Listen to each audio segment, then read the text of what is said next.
something, one of those lines. Double trouble. Yeah, double trouble. Yeah. Well, I want to teach you something about that. And I am not a Shakespeare scholar, but I do study languages. Okay. Romeo, let's place the scene. She's on the balcony. She's looking out into the dark. And Romeo is down in the bushes hiding, listening in to what she's saying. And she says, Romeo, Romeo, wherefore art thou Romeo? What does that mean? Where are you? Where are you? Where are you out there in the dark, right? That's what we believe, that's what that means. Why are you here with me? The question is, the word that we're questioning here is the word wherefore.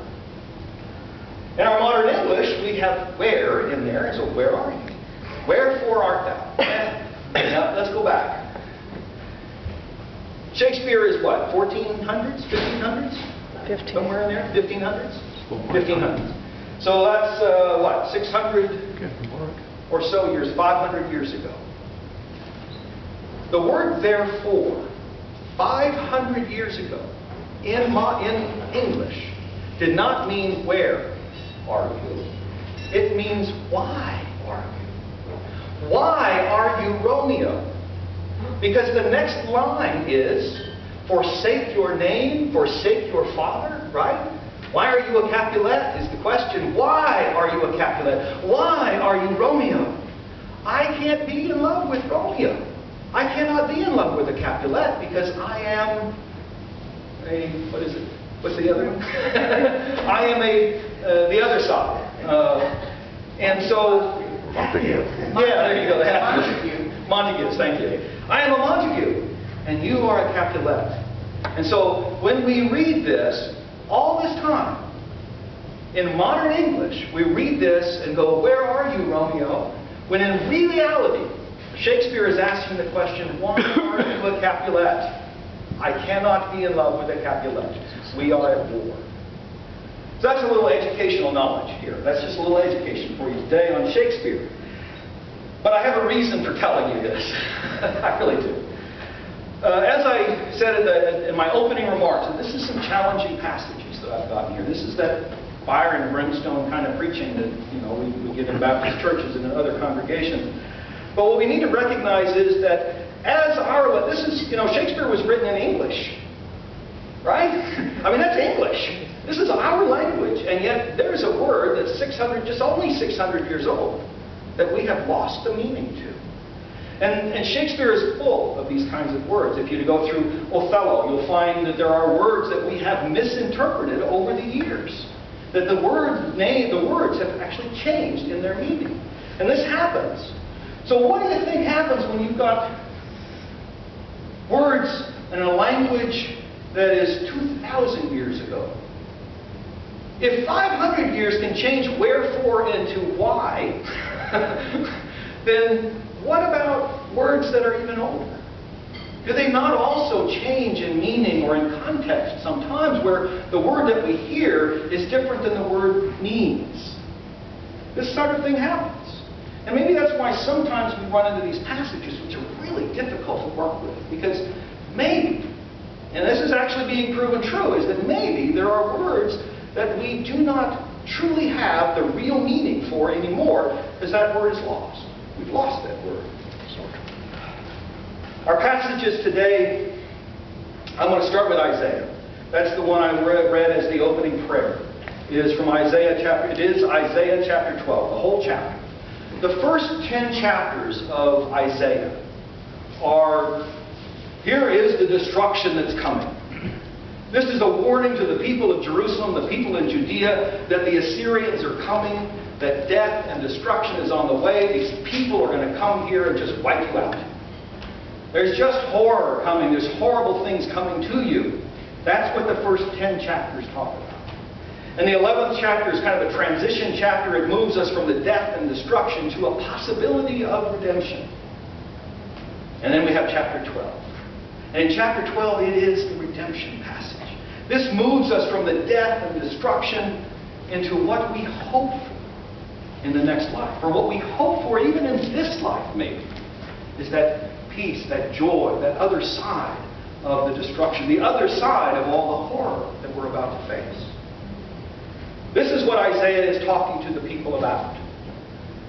The Assyrians are on the border. They're getting ready to come in. Isaiah, seeing this, can predict what's going to happen next, and he talks to them about that in 10 chapters. And then he gives us this chapter 12, which is this redemption chapter. Jesus is doing the same thing in our Luke reading this morning. As he begins off, he says there's going to be rumors of war, and there's all this death and destruction. Jerusalem is going to be fallen down, and every stone taken apart and one laid upon the other is not going to happen. It's all just going to be emptied out. And in some ways, Jesus is absolutely correct.